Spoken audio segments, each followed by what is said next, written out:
السلام عليكم ورحمة الله وبركاته. أهلا بكم في آخر الأخبار من المغرب على المغربية تي في بابراشين. اليوم الجمعة 17 يناير 2025. في السياسة، ليبيريا تشيد بجهود الملك محمد السادس في إفريقيا.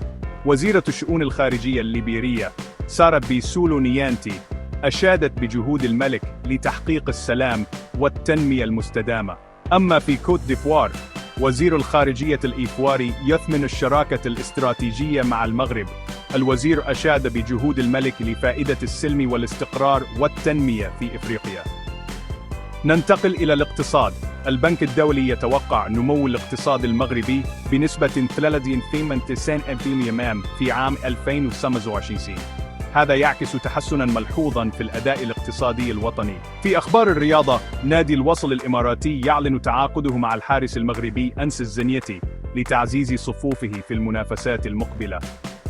في المجتمع، شهدت حوادث الدراجات النارية ارتفاعاً مقلقاً، مما دفع الجهات المعنية إلى اتخاذ تدابير للحد من هذه الظاهرة حفاظاً على سلامة المواطنين. وأخيراً، في تاوريرت، تمكنت السلطات الأمنية من توقيف الشخص يشتبه في تبنيه للفكر المتشدد لتنظيم داعش، وذلك في إطار الجهود المبذولة لمكافحة الإرهاب.